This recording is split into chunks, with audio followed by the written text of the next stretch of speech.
चित्रकेतु नाम के राजा थे। उनकी ढेर सारी पत्नियां थीं, परंतु संतान किसी को ना होने से राजा चित्रकेतु दुखी रहा करते। एक दिन संत जी आए। संत जी ने देखा कि राजा बड़ा परेशान है। क्या हुआ? महाराज, मुझे पुत्र की कामना है। संत जी ने कहा कि देख, वैसे तो मैं तेरा भाग्य देख रहा हूं, तेरे भाग्य में कोई पुत्र सुख नहीं है।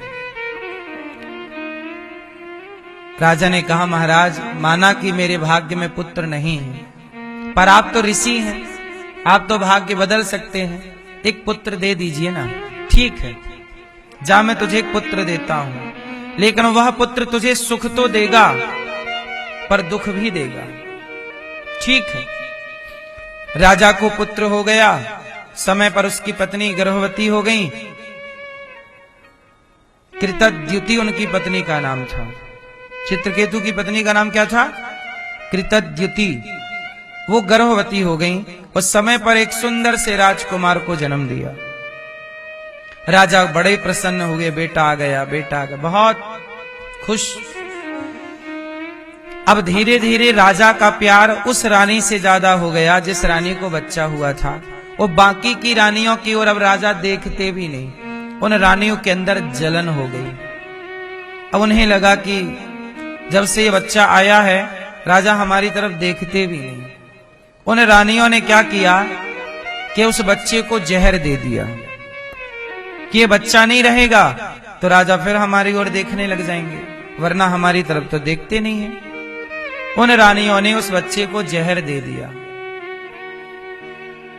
बच्चा छोटा सा था, 5 वर्ष का हुआ था। जहर खाया, गया।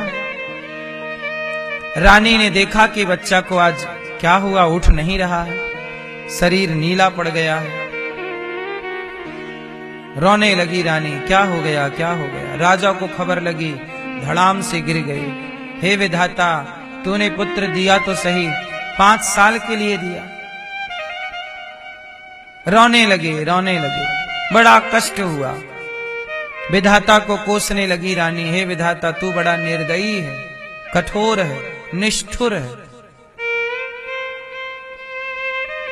सारे महल में, सारे राज्य में शोक की लहर दौड़ गई कि राजा के बेटे की मृत्यु हो गई। जिन रानियों ने जहर दिया था वो भी रोने का नाटक करने लग गईं। नहीं रोएंगी तो पकड़ी जाएंगी। सब रो रही हैं। राजा बड़े दुखी हो गए। हे भगवान, क्या अपराध हो गया हमसे?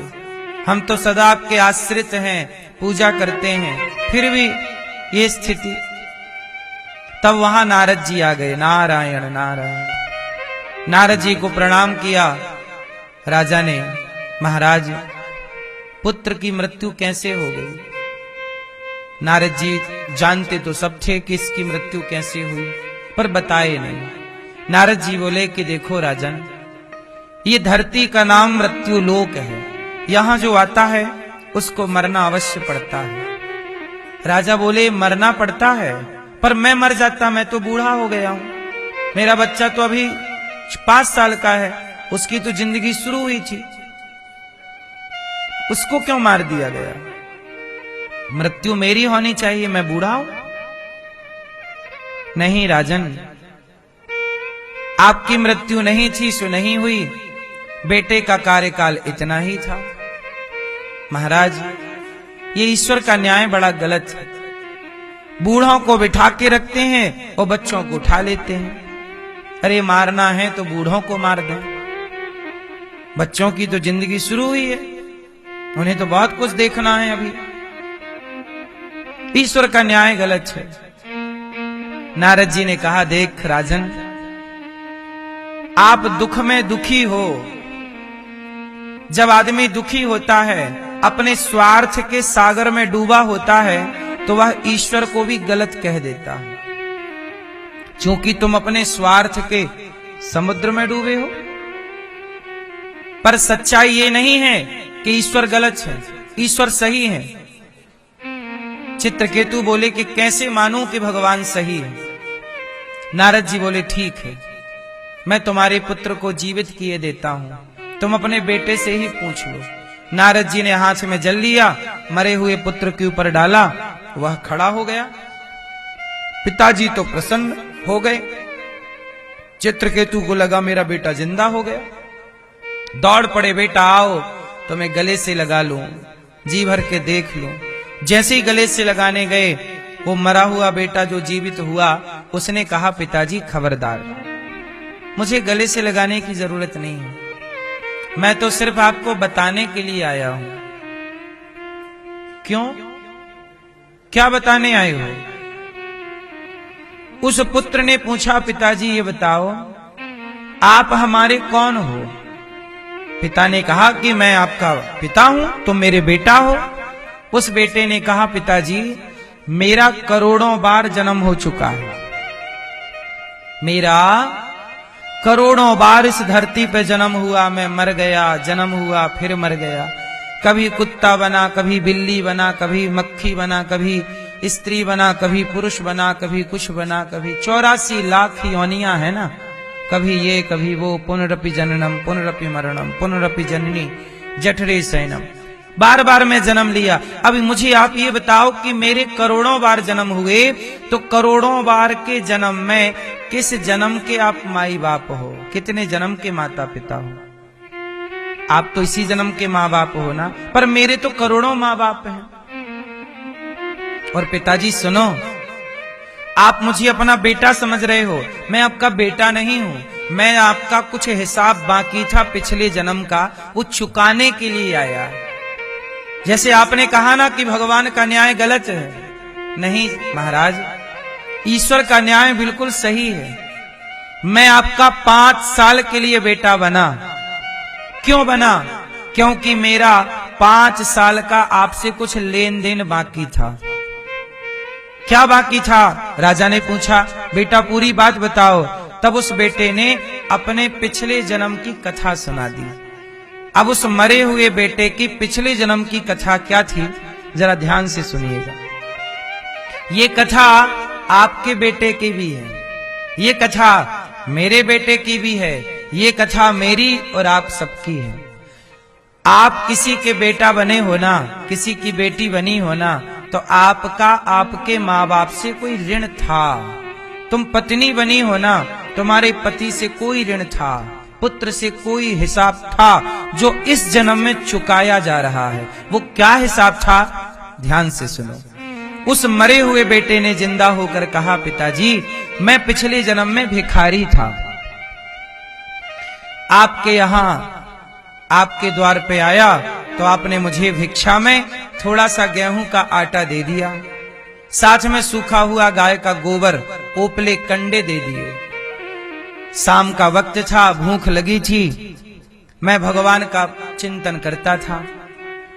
आपके आटे से मैंने रोटियां बनाई 5, कंडे दिए ना ओपला, उसमें आग लगा दी। शाम का वक्त था, मैंने ध्यान दिया नहीं, उन ओपलों में बहुत सारी चींटियां थीं। आग लगाई, सारी चींटियां जल गईं। उस आग में मैंने 5 रोटियां बनाई और 5 रोटियां भगवान जी को भोग लगाकर मैंने खा ली। जब मैंने 5 रोटियां आपकी खाई, पिछले जन्म में आपकी 5 रोटियां मैंने खाई, तो 5 वर्ष तक मैंने आपका बेटा बनकर 5 रोटियों का आपका हिसाब चुका दिया। मैंने चींटियों को जला करके मार डाला, क्योंकि अनजाने में ही सही पर पाप तो हो गया। वही चींटियां इस जन्म में आपकी पत्नियां बनकर आई हैं और मैंने उन्हें आग में जलाया था। उन सब ने मिलकर के जहर की अग्नि में मुझे जला करके मार डाला। मैंने तो भगवान को भोग लगाया था 5 रोटियों का, तो भगवान की ऐसी कृपा हो गई कि एक जन्म में ही सबका हिसाब किताब चुक गया, वरना कितने जन्म लेने पड़ते। सैकड़ों चींटियां जली थीं, तो हर चींटी मुझे जलाती तो मेरा सैकड़ों बार जन्म होता। लेकिन चूंकि भोग भगवान को लगाया, तो भगवान ने सैकड़ों जन्म की यातना एक जन्म में ही मुझे दे करके समाप्त कर दिया। बड़े दयालु हैं भगवान।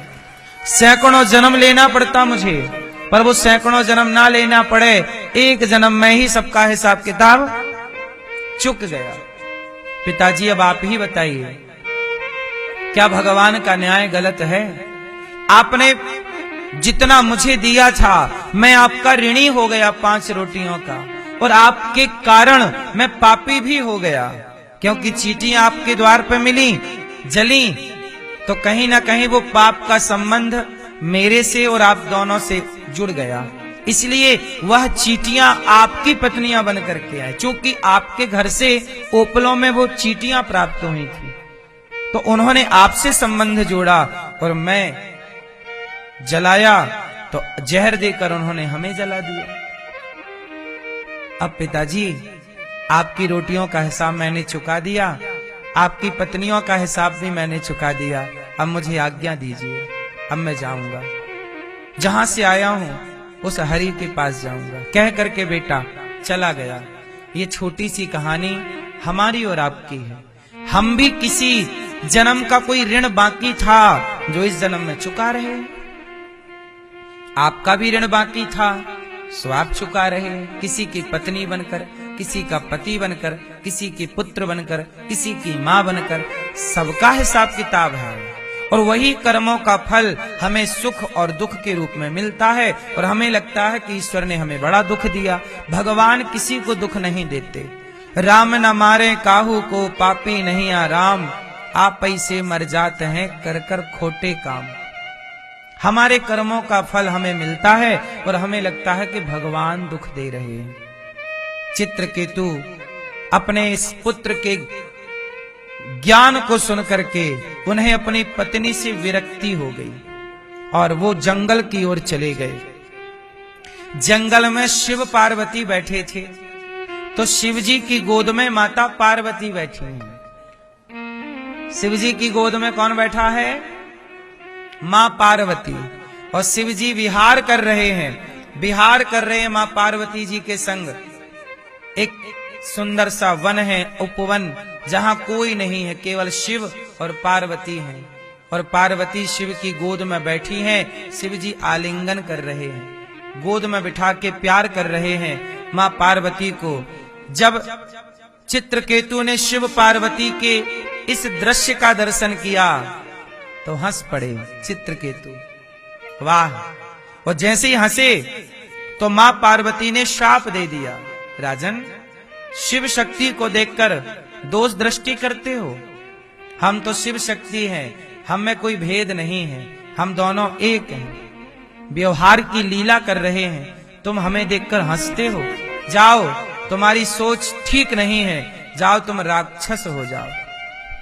चित्रकेतु बोले कि मां, मैं तो आपका पुत्र हूं, ये सब देख करके दोष दृष्टि तो हम सामान्य प्राणी हैं, होगी ही, हमें क्षमा कीजिएगा। कहा ठीक है, तुम राक्षस तो बनोगे, पर भगवान की भक्ति तुम्हारे भीतर तब भी रहेगी जब तुम राक्षस रहोगे। वही चित्रकेतु आगे चल के वृत्तासुर हुए, और देवराज इंद्र के हाथ में जो वज्र है, उस वज्र से देवराज इंद्र ने चित्रकेतु अर्थात वृत्तासुर को मारा।